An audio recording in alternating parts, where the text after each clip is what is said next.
सबसे important part, इंसानियत का ज्ञान जो बनाए आपको एक बेहतर इंसान। ठीक है, तो मेरे को लगता है मैं हमेशा ये चीज कहता हूं, ये सबसे ज्यादा इंपॉर्टेंट है। ये चीज मिसिंग है आजकल लोगों के अंदर, और जब तक ये चीजें आपके अंदर मिसिंग रहेगी आप ग्रो नहीं कर पाओगे लाइफ के अंदर। ठीक है, तो मैं आपको एक चीज बताता हूं, एक छोटी सी बात बताता हूं, है ना, और आपको वो चीज बहुत ज्यादा आपके दिमाग में हिट करेगी।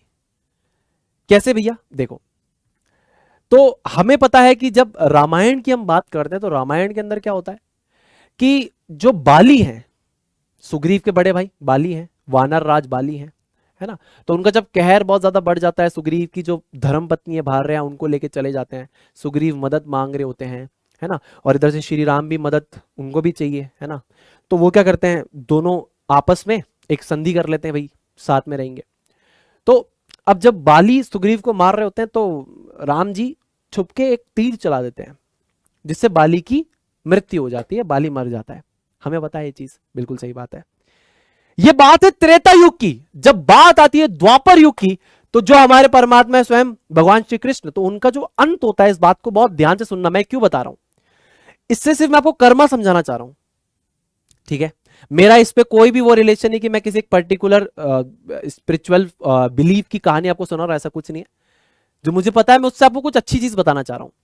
अब जब भगवान श्री कृष्ण आपको पता है कि बैठे होते हैं, है ना, तो उनका जब अंत होता है तो एक शिकारी एक हिरण को मारा होता है और वो तीर छूट जाता है और भगवान श्री कृष्ण के पैर में आके लगता है और वो अपने देह को त्याग देते हैं। ठीक है, बहुत बढ़िया। अब आपको क्या सीखना है इससे, आपको ये समझना है। देखो, बाली को तीर मारा स्वयं राम ने, श्री राम ने मारा, परमात्मा श्री राम ने मारा, और कृष्ण को जो तीर मारा वो एक शिकारी ने मारा। ठीक है, तो जब परमात्मा हिसाब कर रहे थे कर्मों का तो उन्होंने खुद को भी नहीं छोड़ा। परमात्मा जब कर्मों का हिसाब कर रहे थे तो उन्होंने खुद को भी नहीं छोड़ा। अगले जन्म में राम बने भगवान श्री कृष्ण और बाली बने वो शिकारी, और उस शिकारी ने स्वयं परमात्मा को भी नहीं छोड़ा। यानी परमात्मा खुद चाहते थे कि ऐसा हो, क्योंकि जब वो हिसाब करेंगे तो वो हिसाब बिल्कुल बराबरी से करेंगे। तो आप यहां पे क्या सिखाना चाह रहे हैं कि जो भी परमेश्वर है, परमात्मा है, जिसे आप अल्लाह भी कहते हैं, कुछ लोग जीसस क्राइस्ट कहते हैं, अपने अपने बिलीफ में आप जो मानते हैं, हिसाब हर कोई करता है, कर्म आपका कभी आपको नहीं छोड़ेगा। तो बेटा फिर क्या करना है, बुरे कर्म नहीं करने, अपना मन साफ रखना है, किसी के लिए बुरा नहीं करना है, किसी के लिए बुरा नहीं सोचना है। जब आप ये करोगे ना तो आप, अगर मान लो आप बुरा कर रहे हो तो आपके साथ बुरा होगा।